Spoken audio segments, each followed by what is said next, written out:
Les amis, bienvenue, j'espère que vous allez bien, très content de vous retrouver aujourd'hui pour une nouvelle vidéo. Et waouh, quel mois de janvier on vient de vivre sur la planète foot, sur la planète sport, il s'est passé énormément de choses. Et on est aujourd'hui ici pour parler d'une partie de ces chamboulements, puisqu'on va parler du mercato hivernal. Avant tout, un petit mot sur la Ligue des Champions, puisqu'on n'a pas encore eu l'occasion de revenir dessus en vidéo. La phase de ligue est terminée. J'ai beaucoup apprécié ce début de nouveau format, en tout cas. On verra la suite de la compétition avec les barrages, mais j'ai bien aimé cette phase de ligue. Dans le top 8, on retrouve des équipes attendues à cette position-là, pour la plupart, avec Liverpool et le Barça. Sans doute, en termes de qualité de jeu, les deux meilleures équipes d'Europe à l'heure actuelle. Derrière, on retrouve Arsenal, l'Inter, l'Atleti, Leverkusen. Nos amis lillois, grand coup de chapeau à eux, immense respect de finir dans ce top 8 avec un calendrier pas des plus évidents en plus, et même plutôt très costaud d'ailleurs, qui finissent 7ème et avec notamment un très beau festival au dernier match. Donc vraiment chapeau à eux. Villa qui est 8ème, pas la meilleure des saisons en première ligue, mais malgré tout voilà une place dans ce top 8. Donc là aussi petit coup de chapeau à Aston Villa. Au niveau des barragistes, pardon, pas mal de très belles équipes. On pouvait s'y atteindre aussi avec ce format-là. On va retrouver l'Atalanta Bergame, le vainqueur de l'Europa League sortant, les deux finalistes sortants de Ligue des Champions, Dortmund et le Real, le Bayern, le Milan, le PSV, le PSG qui va mieux là depuis quelques matchs. On le voit du coup 3 succès sur les 3 derniers matchs de Ligue des Champions. Ça va mieux pour Paris, c'est assez intéressant. Côté club français, on a aussi Monaco et Brest qui sont 17 et 18e. Nos 4 clubs français sortent de cette phase de ligue. 3 iront en barrage, dont PSG et Brest qui vont s'affronter. Mais bon, malgré tout, on peut être assez content, assez chauvin quand même, ne nous le cachons pas. Très content de voir nos clubs français sortir de cette phase de ligue et donner d'aussi belles impressions au niveau européen. Ça change, ça fait du bien. Petite dédicace à Nice au passage s'ils pouvaient s'en inspirer. Et on termine avec la Juve qui est 20e, City qui s'en est sorti malgré tout. Ça a été assez chaud, là, notamment au dernier match. Le club Bruges avait ouvert le score, mais malgré tout, City a fait le taf, a gagné 3-1, s'en est sorti. Ira affronter le Real en barrage. Encore une fois, le Real, encore une fois un Real City. Et pour le coup, celui-là, j'ai aucun scénario plausible en tête. Je ne sais absolument pas ce qui peut se passer. Donc, si vous avez des pronos sur ce match, n'hésitez pas parce que waouh, il peut se passer tellement de choses que j'en ai absolument aucune idée. Malgré tout, aujourd'hui on se retrouve pour parler transfert. Je pourrais vous parler de Luka Doncic qui rejoint les Lakers dans ce trade totalement fou NBA. Anthony Davis qui fait le chemin inverse, qui va aux Dallas Mavericks. Mais je vous parle de foot aujourd'hui avec du coup ce petit graphique de OneFootball pour démarrer. On voit que la première ligue a fait péter la banque. On est sur 475 millions d'euros dépensés. Oui, c'est des euros. Je pensais que c'était des livres. C'est bien des euros. Presque même plus que le double sur ce qu'a dépensé la Serie A, qui est le deuxième championnat le plus dépensier sur ce mois de janvier. On est du coup à 228 millions pour la Serie A. On a notre Ligue 1 qui est troisième avec ses 200 millions d'euros. C'est assez intéressant ce qui s'est passé en Ligue 1. On viendra dessus un petit peu plus tard dans cette vidéo. On voit que le Brésil est là, la quatrième place, à 175 millions d'euros dépensés. La Bundesliga et le championnat saoudien juste derrière. Et on voit qu'il y a un grand absent puisque la Liga n'est pas dans ce top 8. Ça n'a pas trop bougé et pas mal d'arrivées libres aussi du côté ou des prêts en tout cas côté Liga. Donc voilà. Dans cette vidéo, je vais vous proposer de faire un petit tour par grand championnat, Première Ligue, Liga, Bundesliga, Serie A et Ligue 1. Voilà, j'ai pas mal de transferts sur lesquels j'ai quelques petites choses à dire. Donc je vous propose de descendre un petit peu club par club, voir ce qui s'est passé. Et on va avancer comme ça. En commençant par la Première Ligue, côté Arsenal, ça n'a absolument pas bougé. On pouvait peut-être attendre un 9. J'ai vu des rumeurs sur Oli Watkins là sur la fin du mercato, ça s'est pas fait. Je pense que cet été, on peut largement anticiper l'arrivée d'un attaquant et surtout d'un buteur côté Arsenal. Côté Villa, vu qu'on parle de Watkins, là ça a pas mal bougé. Je suis assez curieux et pas forcément dans le bon sens du terme sur ce mercato qui m'intrigue. Je me pose des questions en tout cas sur le mercato de Villa. Daniel Malen, malgré tout, je trouve que c'est un bon achat à 25 millions d'euros. Je trouve le prix plutôt intéressant pour le joueur. C'est pas un top player, mais c'est un joueur capable de belles choses dans un collectif. Et je pense que sous Emery, il peut être assez intéressant. Pas mal d'arrivées en prêt, et c'est là où je me pose des questions, notamment Axel Disasi, c'est compliqué pour lui côté Chelsea. Peut-être que dans un cadre comme Villa, ça peut être un petit peu plus simple pour lui, on verra ça. Deux arrivées très intéressantes, qui auraient pu être intéressantes en 2017 peut-être. Marco Asensio et Marcus Rashford qui arrivent en prêt. Alors ouais, c'est des joueurs à relancer. Voilà. Bon, j'ai fait ma petite blague, mais là si on redevient un petit peu sérieux, voilà, c'est des joueurs à relancer. Un manque de temps de jeu, qui ont besoin de régularité. Donc bon, peut-être que Unai Emery saura en faire de belles choses. Malgré tout, à 29 et 27 ans, est-ce qu'on peut en attendre de grandes choses? Je ne sais pas. Je ne sais pas parce que ça fait quand même plusieurs saisons qu'on se dit ouais, peut-être que dans ce système-là, dans cette équipe-là, ça ira mieux. Au final, toujours pas. Donc bon, on verra ce que ça donne. De toute façon, c'est des transferts où il n'y a que le terrain qui saura nous amener des réponses. Mais bon, ma curiosité est piquée à ce niveau-là. Tout comme autour de John Duran qui part à 21 ans à Al Nasser pour un énorme chèque de 77 millions d'euros. Je vais être un petit peu plus nuancé que ce que je peux lire et entendre sur ce transfert-là. Ça me rappelle un petit peu le transfert d'Oscar en 2015, ouais, je crois que c'est 2015, quand il part de Chelsea pour aller à Shanghai en Chine. Oui, c'était Shanghai, c'est ça. Et voilà, à ce moment-là, on disait bah, un jeune joueur qui part, qui est dans une des meilleures équipes du monde, qui part dans un championnat exotique, entre guillemets, c'est la mort du football, etc. Tout ce que vous voulez. Peut-être qu'on a un petit peu les mêmes conclusions sur John Duran aujourd'hui. Malgré tout, on n'est pas sur un joueur là qui a plusieurs grosses saisons en son actif. Alors oui, c'était un très très bon prospect, John Duran, qui mettait des top buts, qui était malgré tout que le remplaçant d'Oli Watkins, qui pouvait être amené à avoir un futur assez intéressant. Mais je trouve qu'on n'est pas sur un calibre de joueur comme par exemple Jude Bellingham, quand il est parti de Dortmund. Par exemple, il a choisi le Real Madrid et pas l'Arabie Saoudite. On n'est pas sur ce transfert-là, sur ce calibre-là de transfert, je trouve. Donc je suis un petit peu plus mesuré que ce que j'ai pu lire ces derniers temps. Après, avec le recul, également, quand j'ai eu la nouvelle, j'étais quand même assez étonné. Maintenant, avec un petit peu plus de recul, ça peut s'entendre. Et voilà, je vais pas dramatiser ce transfert non plus. On va pas non plus en faire des caisses. On verra ce que ça donne. J'espère qu'il n'y aura pas non plus trop de départs du côté de l'Arabie Saoudite. Mais voilà, je suis un petit peu plus mesuré, en tout cas, vous l'aurez compris, que ce qu'on peut lire. Quelques départs supplémentaires avec Philo John et Diego Carlos côté Aston Villa. Côté Bournemouth, une équipe ultra intéressante sur le terrain. Quelques recrues intéressantes et assez jeunes avec Croupi notamment qui arrive de Lorient, qui est reparti immédiatement en prêt. Donc mercato pour l'avenir côté Bournemouth. Côté Brentford, il y a une arrivée que j'aime bien, c'est celle de Michael Kayode, le jeune italien de la FIO, qui arrive en prêt, joueur qui avait été blessé l'an passé, qui est revenu plutôt bien. C'est un plutôt bon prospect de Serie A, donc ça peut être intéressant quoi, côté Brentford. Côté Brighton, on continue dans cette philosophie de recruter des jeunes. Donc voilà, ça a pas mal bougé déjà sur le mercato d'été. Là, il y a une recrue par ligne en défense, en milieu et en attaque.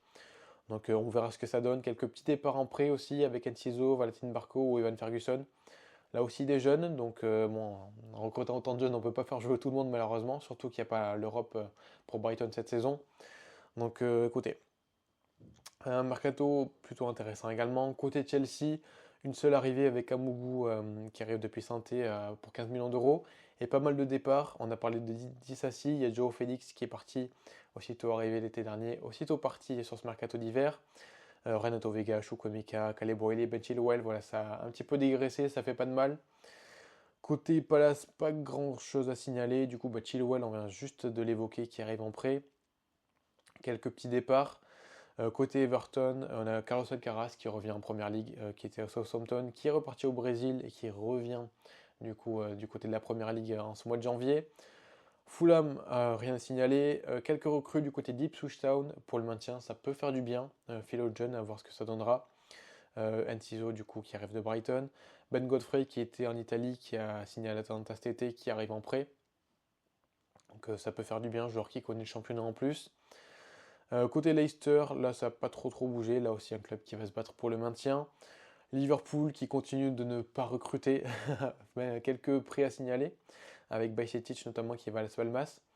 Mais voilà, Liverpool pour l'instant qui est très calme sous Arne Slot sur le mercato de manière générale. On verra peut-être l'été prochain, peut-être que ça bougera. Côté City, ça a été tout feu tout flamme, 218 millions d'euros dépensés. Bon, il y avait besoin hein, quand même. Omar Marmouche qui arrive depuis Francfort pour 75 millions d'euros. Ça se trouve qui est le nouveau Julian Alvarez, on verra ce que ça donne.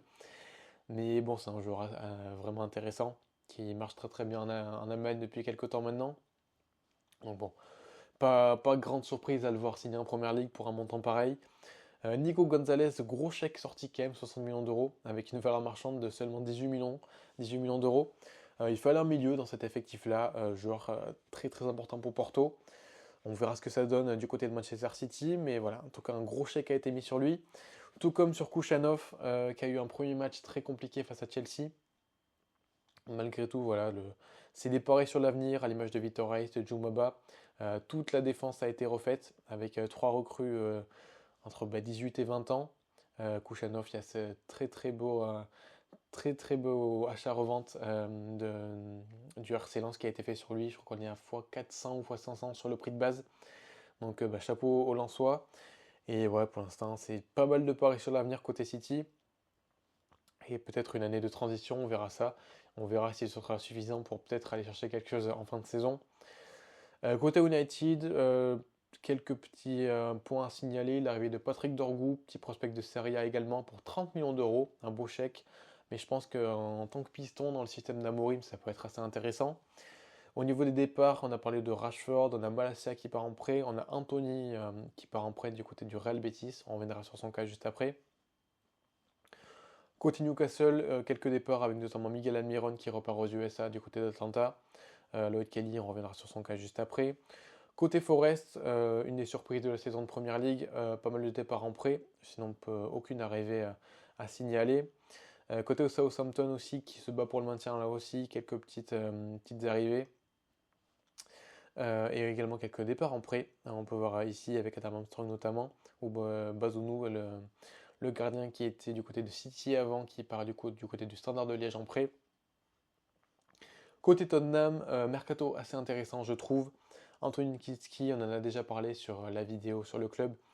Ça peut être vraiment sympa pendant la convalescence de Vicario. Je pense qu'à 21 ans, il peut pas mal marquer les esprits côté Spurs. Ça peut être sympa. Une des recrues que je préfère de ce mercato hivernal, Mathys Tel, qui arrive depuis le Bayern Munich avec un prêt, je crois qu'il y a une option d'achat autour des 50 millions d'euros, il me semble. Je suis très curieux de Mathys Tel, que ça donnera côté Tottenham. Je pense que ça peut être un club qui lui plaît énormément, dans lequel il peut évoluer et amener de très belles choses.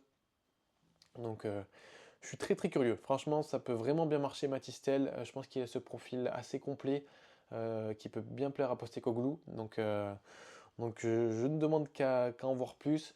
Kevin Danso, après son transfert avorté à la Roma cet été, qui part du côté de Tottenham. Il y a des minutes à aller chercher derrière Van de Ven, derrière Romero.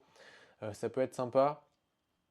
Côté West Ham, il y a cette arrivée d'Evan Ferguson en prêt. Bon, c'est un club qui va vraiment pas très bien West Ham.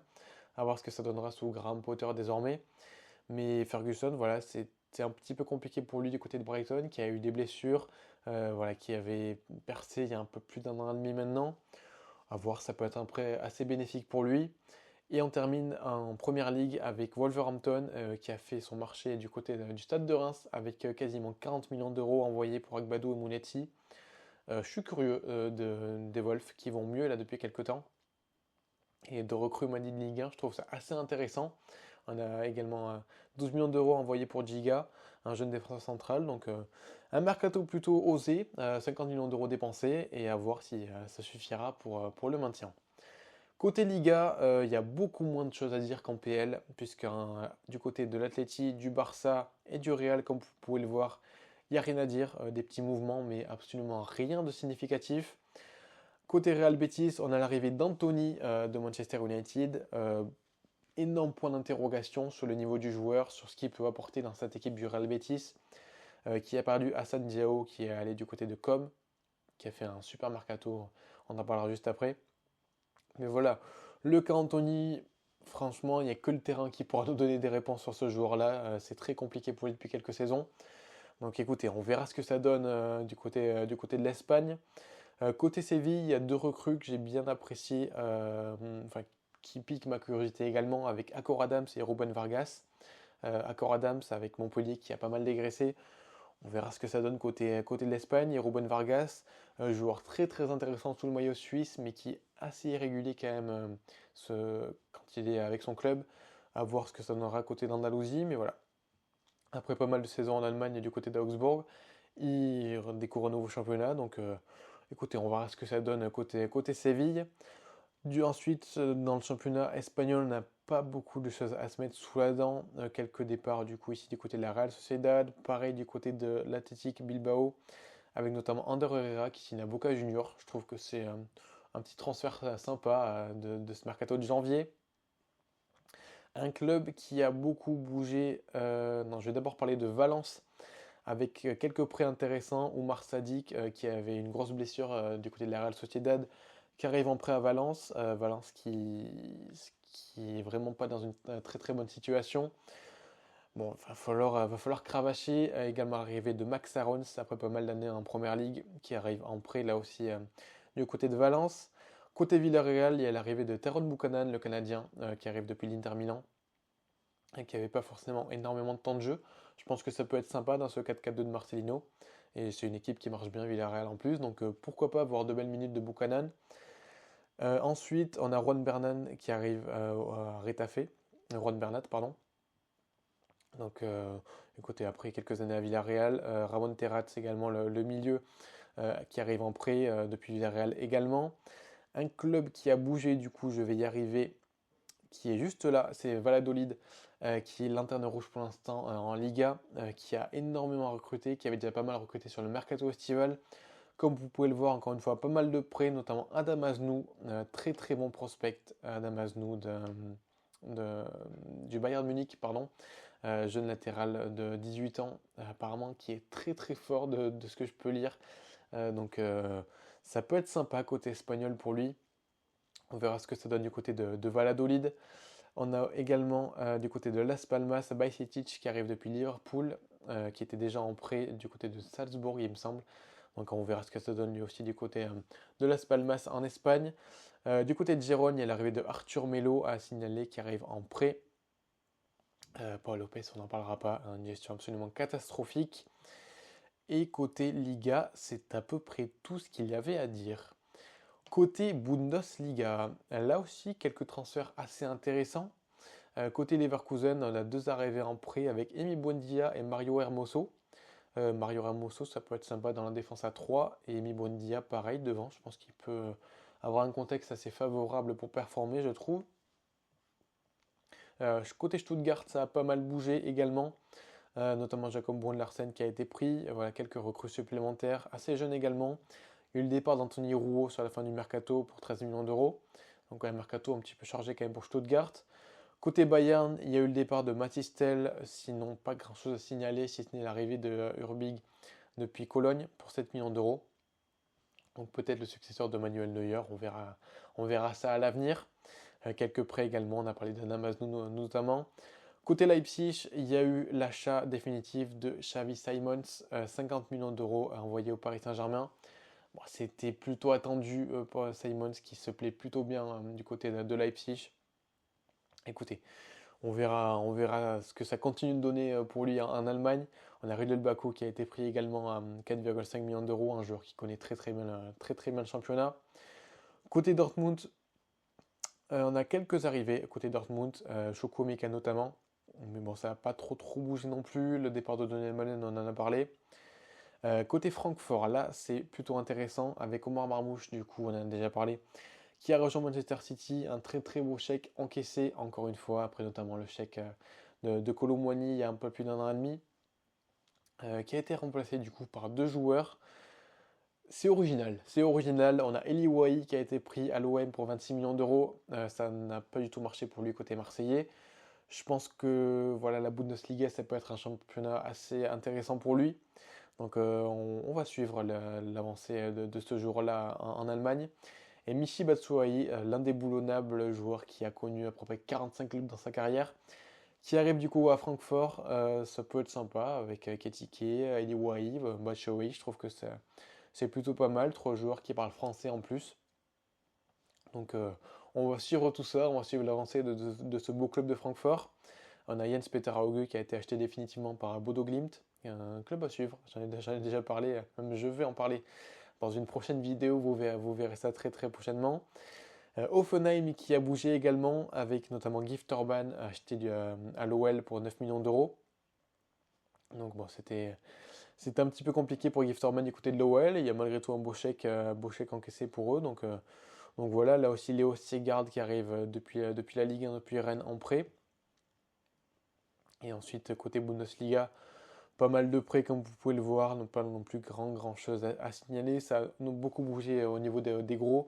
On a Andreas Kovalsen qui arrive de Belgique, qui arrive à Wolfsburg du coup, pour je suppose remplacer Riedel Baku dans la hiérarchie. Arnaud Nordin qui arrive de Montpellier, qui va à Mayence du coup, encore une fois pas mal de départs côté Montpellierin. Et voilà pour le petit tour de Bundesliga.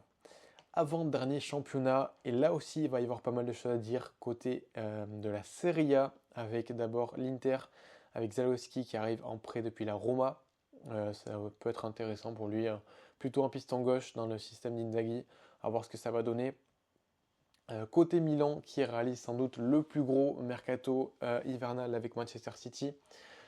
Super mercato milanais avec Santiago Jiménez qui arrive de Feyenoord, joueur mexicain qui plante pas mal là, depuis 2-3 saisons du côté des Pays-Bas, qui arrive pour 32 millions d'euros. Donc un avant-centre à 23 ans, c'est une belle prise pour l'avenir je trouve, et ça peut être assez intéressant. Warren Bondo, on en parlait déjà je crois cet été, joueur qui a plutôt bien pété du côté de Monza, qui arrive du coup du côté de Milan, 10 millions d'euros à 21 ans, ça peut être plutôt sympa. Le pari de Joao Félix, on verra ce que ça donne sous Conceição, je ne me prononcerai pas plus sur son cas. Ricardo Sostil en prêt depuis la Fiorentina, joueur pour la rotation, ça peut être plutôt pas mal. Et Kyle Walker qui arrive en prêt depuis Manchester City, je pense que ça peut être un contexte assez favorable pour lui pour se relancer. Du côté de Milan, c'était assez compliqué la fin en Angleterre. Je pense que le contexte milanais peut lui être bien plus agréable. Pas mal de départs côté milanais également, Alvaro Morata, Okafor, Benacer, Calabria. Donc ça a bien dégraissé et c'est vraiment un mercato super intéressant. Côté Juve, j'ai vu Willow qui disait est-ce que ce sera suffisant. Je suis assez d'accord avec lui parce qu'on a du coup Renato Vega et Lotkili qui arrivent pour compléter la défense. Je suis pas sûr que ça suffise. Donc voilà, avec pas mal de blessures cette saison du côté de la Juve. On a aussi l'arrivée de Kolo Muani. Ça aussi, ça égaye plutôt ma curiosité. Donc on verra ce que ça donne, mais il y a quand même des départs, notamment Nicolo Fagioli, où je suis assez étonné de voir son nom quitter la Juve. Donc bon, est-ce que le mercato me convainc pas trop, un peu à l'image du niveau de jeu de la Juve pour l'instant. Donc bon, on verra la suite. Côté Atalanta, il y a notamment l'arrivée de Daniel Maldini. Sinon quelques départs, mais pas grand-chose de plus à signaler. Côté Bologne, il y a surtout eu une vague de prêts assez hallucinante. Voilà, beaucoup de départs depuis Bologne. Quelques arrivées avec notamment David et Calabria. Côté de la Roma, c'est un club qui fonctionne plutôt bien là, depuis l'arrivée de Ranieri. C'est a priori sa dernière saison. Il y a quelques arrivées intéressantes, notamment David Rensch qui arrive de l'Ajax, Golini qui arrive du coup depuis l'Atalanta à Bergame, Victor Nelson qui arrive de Galatasaray, et Lucas Gourma également, un petit prospect depuis quelques temps qui était notamment à Santé avant, si je ne dis pas de bêtises. Donc là aussi un mercato plutôt intéressant du côté de la Roma, avec quelques départs également, notamment Enzo Lefebvre, on n'en a pas parlé, Enzo Lefebvre qui va en Championship du côté de Sunderland. Côté de la Lazio, là aussi un club qui marche plutôt bien. C'est une équipe assez intéressante la Lazio cette saison qui a fait un mercato estival déjà intéressant. Encore quelques belles prises avec notamment Ibrahimovic, pas Zlatan mais l'autre, le jeune du Bayern de 19 ans qui était déjà en Serie A l'an passé, qui retrouve du coup le championnat italien du côté de la Lazio. Donc écoutez, on verra ce que ça donne. Côté de la Fio, là aussi ça a pas mal bougé. Un club aussi qui va bien sous Palladino. Pas mal de recrues, Thierendour, Nicolo Zaniolo, Nicolo Fagioli, là aussi. Pablo Mari, Foloruncho. Voilà, pas mal de prises dans différents clubs italiens. Ça peut être sympa, je trouve que c'est un club qui marche plutôt bien, à l'image de Moiskin qui fait une sacrée saison. Donc voilà, il y a quelques départs aussi, avec notamment Martinez Quarta, Ricardo Sottil, Icone, Kayode également. Mais je suis plutôt curieux de voir l'évolution de cette FIO, qui est un club qui fonctionne plutôt très très bien. Donc écoutez, on verra ce que ça donne. Côté Torino, ça a bien recruté également. Il y a une salle des machines assez intéressante. On sait que Samuele Ricci est extrêmement courtisé en Italie. Et ça a continué de recruter au milieu avec Casadei et Elmas. Donc je trouve ça plutôt intéressant. Un club qui est en milieu de tableau en Italie. Il y a aussi de recrues plutôt connus, Amin Salama, le joueur du Stade de Reims, et Cristiano Biraghi, à 32 ans, l'ancien capitaine de la FIO qui arrive en prêt du côté du Torino. Donc mercato plutôt intéressant pour le club, pour le deuxième club de Turin. Côté Napoli, il y a eu la perte de Gvara, on reviendra dessus juste après. Et un mercato curieux. Philippe Billing, encore un milieu qui arrive de Première Ligue, à relancer après Gilmour, après McTominay. On a Noah Okafor qui arrive, je suppose, pour remplacer Gvara. Est-ce que je suis convaincu? Pas énormément, mais bon, écoutez, on verra ce que Conte fera. Scoufet arrive pour suppléer Meret. Mais voilà, quelques départs. Foloruncho vient juste d'en parler. Gvara, j'ai dit qu'on en parlera juste après. Mario Rui qui a été... je suppose que son contrat a été rompu. je perds mes mots. A été rompu. Et voilà, ensuite côté Serie A, on voit encore une armada de prêts depuis le Genoa. Monza, c'est un peu compliqué pour eux, il y a pas mal d'arrivées, on verra ce que ça donne, notamment on voit ici Gaetano Castrovilli, un joueur qui connaît bien le championnat. Un club dont je veux parler qui va être, je pense, tout en bas, et comme, où est-ce qu'ils sont? Juste avant, quelques recrues du côté de Parme, encore une fois, qui continuent de recruter des jeunes joueurs étrangers, c'est la politique du club. Ça marche plutôt bien, les buts de Zion Suzuki. Mais voilà, encore une fois, qui va recruter en Suède, en Norvège, en Argentine. Donc voilà, gardez un œil sur Parme, ça peut être une équipe assez intéressante. Et du coup, comme je voulais en parler, qui a recruté pour 50 millions d'euros. Et c'est vraiment intéressant avec Maxence Cacré, avec Douvikas qui arrive du Celta Vigo, Hassan Diao qui arrive du Real Betis. Des belles sommes mises sur ces joueurs-là, 15 millions, 13 millions, 12 millions. Mon appareil a décidé de couper pendant que je parlais de com. Du coup, on en était sur ce mercato très très intéressant pour le club italien. Et on termine en Serie A avec Venise, là aussi un candidat, du moins un candidat à la lutte pour le maintien, avec énormément de mouvements là aussi pour le club de la très très belle ville de Venise. Ça n'a pas beaucoup dévancé, mais beaucoup d'arrivées avec par exemple Alessio Zerbin qui arrive du Napoli, Radu, Maric, voilà, pas mal de mouvements, pas mal d'arrivées en prêt également. Donc écoutez, on verra ce que ça donne. Il y a aussi beaucoup de départs. C'est un club qui a pas mal bougé déjà cet été. Donc on verra ce que ça donne là aussi la course pour le maintien en côté Italie. On termine notre tour des 5 grands championnats majeurs par notre Ligue 1. Beaucoup de choses à dire là aussi, en commençant par le Paris Saint-Germain et l'arrivée de Kvaratskhelia. Je voulais en consacrer une vidéo, tout était prêt, mais j'ai simplement pas eu le temps de la tourner. Et j'ai trouvé après que la tournée au bout de 10-15 jours après la signature, je trouvais plus trop ça très très pertinent. Malgré tout, je trouve que c'est vraiment une superbe recrue. J'étais déjà assez étonné déjà de voir les rumeurs et de voir le transfert se faire parce que on connaît le Napoli, on connaît De Laurentiis qui est très très dur en affaires. Je ne voyais pas forcément le meilleur joueur de Naples partir comme ça en janvier. Mais écoutez, c'est chose faite et je pense qu'il peut apporter de très très belles choses sur le terrain. On a déjà vu là les petites accumulations, les premières accumulations tactiques de Luis Enrique avec Dembélé du coup qui joue plutôt en faux neuf maintenant. Barcola à droite, c'est un sujet que je voulais évoquer dans cette vidéo sur Gvara, que Barcola avait des percées à droite quand il était à l'OL, pouvait jouer du coup ailier droit et je pense que ça peut être assez intéressant. Et d'avoir un trio comme ça, Gvara, Dembélé, Barcola devant, ça peut permuter pas mal. C'est des joueurs qui sont capables de jouer un petit peu partout. Donc c'est vraiment intéressant.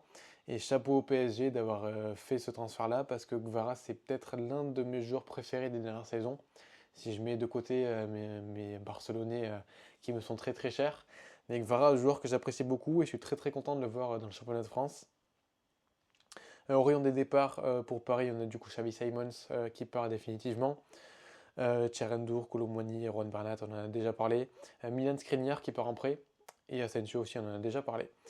Côté Monaco, Mika Biarret, superbe recrue qui est déjà à 4 buts en 3 matchs, si je m'en souviens bien. 13 millions d'euros qui arrive du Sturm Graz, qu'on a pu voir un petit peu en Ligue des Champions. Un buteur danois à 21 ans. Vu son début là, du côté de Monaco, je pense qu'il y a vocation à le suivre et à le voir évoluer de manière très très positive du côté du Rocher. Un seul petit départ avec Matazo qui part à Hull City pour 2 millions d'euros. Donc voilà, très curieux de voir la suite de la saison de Monaco en tout cas. Côté Brest, on a simplement le mouvement d'Ilan Brassier voilà, qui est revenu de près et qui est aussitôt reparti. Sinon, pas grand chose à signaler. Pour Lille, pareil, ça n'a pas trop bougé. Le prêt d'Akpom qui arrive de l'Ajax. Sinon, voilà, quelques départs avec notamment Mohamed Bayo qui part en prêt. Sinon, voilà, pas grand chose non plus à signaler à ce niveau-là. Côté niçois, il y a la belle prise Santa Maria qui arrive en prêt du Stade Rennais, joueur plutôt sympa au milieu. Je pense qu'il peut apporter de belles choses sous Francaise. À l'OL, pas mal de départs, on pouvait s'y attendre du côté de l'OL avec tous ces problèmes financiers. Maxence Cacré, Gift Orban on en a parlé, Jeffinho, Botafogo, bon, voilà, on sait comment ça marche. Anthony Lopez qui part libre, ça aussi un grand changement, on pouvait attendre un départ l'été dernier, au final ça s'est fait sur ce mercato-là. Florent Sanchez qui part libre, quelques départs en prêt également. Donc ouais, pas mal de dégraissage avec l'arrivée du coup de Thiago Almada. Il y avait eu ce petit montage encore une fois avec Botafogo. Mais bon, on verra ce que donne Almada dans le championnat de France. Côté Lensois, est-ce que le prochain Kouchanov est dans cette liste-là? Peut-être. Mais en tout cas, il y a pas mal de drapeaux qu'on n'a pas l'habitude de voir dans le football. Peut-être que là aussi, il y a une cellule de recrutement qui fonctionne très très bien et qui a eu le nez creux et qui a su faire la bonne affaire. Il y a Mathieu Ryan pour un nom un petit peu plus connu. Sinon, je vous avoue que je n'en connais absolument aucun autre. Donc voilà, hein, on verra l'évolution de ces noms-là en Ligue 1, mais Lens qui nous a habitués en tout cas à recruter de manière originale, si on peut dire, mais en tout cas de très très belle manière surtout. Donc on verra ce que ça donne. Et il y a aussi pas mal de beaux chèques encaissés.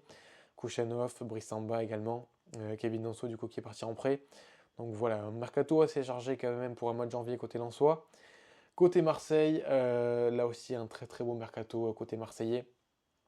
L'arrivée d'Amin Gouiri pour remplacer Eli Wahi, je trouve que c'est assez intéressant, qui arrive quasiment pour le prix de sa valeur marchande. Vraiment, vraiment un bon coup qui va connaître un nouveau club français. Amar Dedic, là aussi un petit prospect qui a été pris pour seulement 1,5 million d'euros. Je vais juste checker vite fait si c'était sa dernière année de contrat. Je vous avoue que je ne sais pas du tout si Internet veut bien marcher. J'ai pas l'impression, donc c'est pas grave. Je vais me l'ouvrir en parallèle qu'on puisse compléter notre analyse. En attendant, Ismaël Benasser, là aussi un joueur qui était en manque de temps de jeu avec toutes les blessures qu'il a eues ces dernières saisons.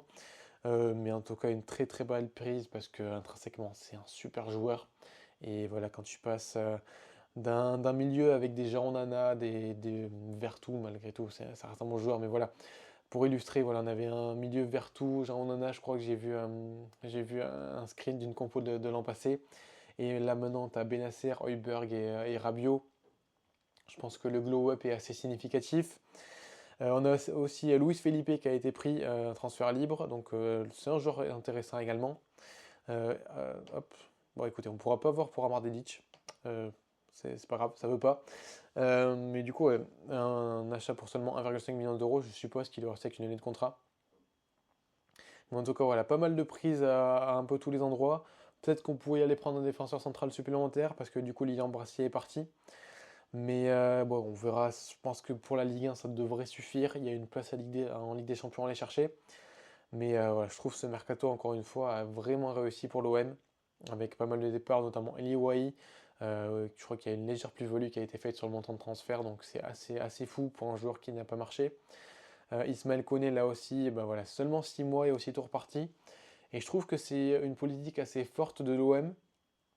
Alors peut-être qu'on peut trouver ça un petit peu trop strict, mais je trouve que voilà, pour des joueurs, comme on voit ici, les deux, Eli Wahi et Ismaël Koné à 22 ans, mais ça permet de ne pas cumuler le manque de confiance et à leur jeune âge, de leur dire bah, si vous voulez performer, ça ne marche pas chez nous, peut-être qu'il y a une porte de sortie ailleurs qui peut plus vous intéresser.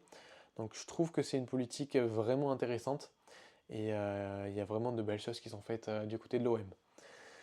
Côté Rémois, j'ai vu que le président Caillot souhaiterait apparemment vendre le club, donc affaire à suivre. Ça a un petit peu bougé sur ce mercato. On a vu Agbadou Mounetti, on en a parlé, qui ont rejoint les Wolves. Salama également qui allait au Torino. Quelques départs avec les latéraux belges Boussier et De Smet qui sont partis en prêt.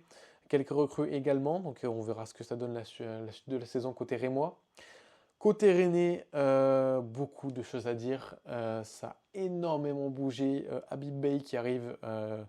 Je, je suis plutôt curieux là aussi de voir le premier gros club pour le jeune coach Habib Bey. Après tout ce qu'il aura fait du côté du Red Star. Un mercato, encore une fois, très très intéressant. 75 millions d'euros dépensés. Et très bien dépensés, je trouve, avec des habitués de Ligue 1. Seko Fofana, Brice Samba, Anthony Rouault, Moussa Tamari, Ismaël Koné qui a fait quelques petits mois du côté de l'OM, mais qui était déjà en Ligue 1. On a Furuhashi qui était un des meilleurs joueurs du côté du championnat écossais, qui arrive depuis le Celtic Glasgow, 12 millions d'euros, un avant-centre. Je suis très curieux de voir ce que ça donnera en Ligue 1. Ola Igbe, j'avoue que lui, je le connaissais de nom, mais pas vu énormément de ses matchs, qui arrive depuis la Belgique à 22 ans pour 5 millions d'euros. Souvent, les joueurs qui arrivent du championnat belge à Rennes, ça marche plutôt bien, donc on verra la suite. On a Sichouba également, qui arrive de l'Hellas Vérone, Lilian Brassé qui arrive en prêt. Donc un mercato ultra costaud côté rennais, avec là aussi des départs, Amin Gouiri, Jota qui repart déjà en Écosse, quelques départs également en prêt, Ostigard, Camara, Santa Maria, Gronbeck. Des joueurs achetés cet été qui n'ont pas marché, ou pas trop marché sous Sampaoli. Donc voilà, pas mal de changements côté rennais, peut-être enfin de la continuité quand on attend du côté de la Bretagne depuis quelques temps. Encore une fois, beaucoup de questionnements autour du club, mais ouais, c'est un mercato qui amène beaucoup de curiosité, encore une fois. Côté toulousain, quelques départs à signaler, mais pas grand-chose non plus. Énormément de départs aussi côté Montpellier, en tout cas des beaux noms avec Moussa Tamari, Accor Adams ou Arnaud Nordin. 14 millions d'euros récoltés. Quelques arrivées avec par exemple Andy Delors, Bamo Meïté. Donc voilà, des gros noms partis côté montpelliérain. Pas forcément en termes de quantité, mais voilà, on a quand même 3 noms assez importants de l'effectif. On verra si l'opération maintien arrivera à ses fins. Mais une année des fameux 50 ans assez chargée. Côté Strasbourg, là aussi pas mal de mouvements, énormément de prêts encore une fois. Voilà, c'est le club satellite de Chelsea qui bouge beaucoup. Valentin Barco, joueur hyper intéressant qui arrive. Là, je vais garder un œil sur lui, ça peut être assez intéressant. Côté nantais, évidemment l'arrivée d'Anto Lopez qui arrive libre. Et ensuite, si on poursuit notre analyse, du côté du Havre, on a notamment Fodé Ballo-Touré qui arrive de Milan, qui arrive libre. Quelques départs également, par exemple Christophe Roperi qui part en Turquie. Côté Auxerrois, il y a Massengo qui arrive notamment en prêt depuis Burnley, joueur intéressant qui connaît la Ligue 1 là aussi. Donc on va suivre son évolution. Du côté d'Angers, pas beaucoup de mouvements.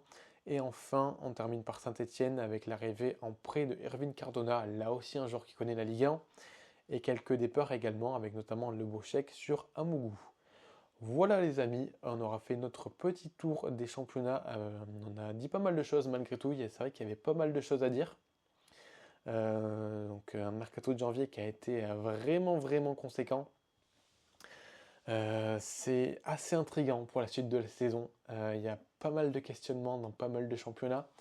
Que ce soit la Première Ligue, qui va remporter l'APL, est-ce que Liverpool a vraiment fait son matelas devant, et est-ce qu'ils sont intouchables. En Serie A, c'est sans doute le championnat le plus intéressant à l'heure actuelle, parce qu'il y a beaucoup de questionnements un petit peu partout avec ce top 8 assez chargé, top 8 qui va jusqu'au Milan, donc ça peut être assez intéressant. En Liga, pareil, je pense que la course au titre va être totalement folle. Côté Bundesliga, pareil, le Bayern qui a un petit peu d'avance, mais est-ce qu'ils arriveront à garder cette avance jusqu'au bout? En Ligue 1, la messe semble dite pour le PSG devant, mais la bataille risque d'être assez formidable derrière. Donc pas mal de questionnements, évidemment la Ligue des Champions, ces barrages qui vont être ultra intéressants à suivre, le calendrier derrière, à partir des huitièmes de finale aussi, ça promet énormément, donc beaucoup de questionnements sur la suite de cette saison de football. De notre côté, on va se retrouver assez vite, je pense, pour une prochaine vidéo, puisque c'est une nouvelle draft qui a été tournée. Je pense que là, on est sur la fin du montage.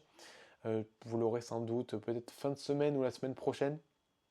Et un nouveau thème assez intéressant. Vous me direz ce que vous en pensez, mais on s'est plutôt creusé les méninges pour ce nouveau thème.